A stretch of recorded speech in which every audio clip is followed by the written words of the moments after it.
حضرت انس رضی اللہ تعالیٰ عنہ سے روایت ہے کہ جب رسول اللہ صلی اللہ علیہ وسلم اپنے بستر پر آتے تو یہ دعا پڑھتے۔ ترجمہ: ہر قسم کی تعریف اللہ کے لیے ہے جس نے ہمیں کھانا کھلایا پلایا، وہ ہمارے لیے کافی ہو گیا اور ہمیں ٹھکانہ عطا فرمایا۔ کتنے ہی لوگ ہیں جنہیں کوئی کفایت کرنے والا ہے نہ ٹھکانہ دینے والا۔ حضرت ابن عباس رضی اللہ تعالیٰ عنہ بیان کرتے ہیں رسول اللہ صلی اللہ علیہ وسلم نے فرمایا، بے شک اللہ نے نیکیاں اور برائیاں لکھی ہیں۔ جس شخص نے کسی نیکی کا ارادہ کیا لیکن اسے کیا نہیں تو اللہ اسے اپنے پاس اس کے حق میں ایک مکمل نیکی لکھ لیتا ہے۔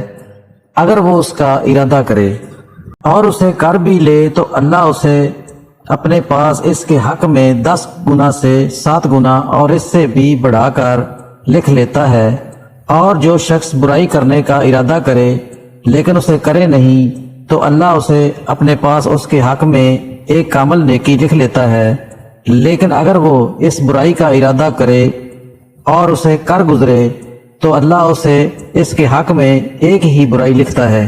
حضرت سمرہ بن جندب رضی اللہ تعالیٰ عنہ بیان کرتے ہیں رسول اللہ صلی اللہ علیہ وسلم نے فرمایا، 4 کلمے سبحان اللہ، الحمدللہ، لا الہ الا اللہ اور اللہ اکبر بہترین کلام ہیں۔ اور ایک دوسری روایت میں اللہ کو 4 کلمے انتہائی پسند ہیں، سبحان اللہ، الحمدللہ، لا الہ الا اللہ اور اللہ اکبر۔ ان میں سے جسے بھی پہلے پڑھو وہ تمہارے لیے مضر نہیں۔ حضرت ابو ہریرہ رضی اللہ تعالیٰ عنہ بیان کرتے ہیں فاطمہ رضی اللہ تعالیٰ عنہ رسول اللہ صلی اللہ علیہ وسلم سے ایک خادم کا مطالبہ کرنے آپ کے پاس آئیں تو آپ نے فرمایا، کیا میں تمہیں ایسی چیز نہ بتاؤں جو کہ خادم سے بہتر ہے کہ تم ہر نماز اور سوتے وقت 33 مرتبہ سبحان اللہ، 33 مرتبہ الحمدللہ اور 34 مرتبہ اللہ اکبر پڑھ لیا کریں۔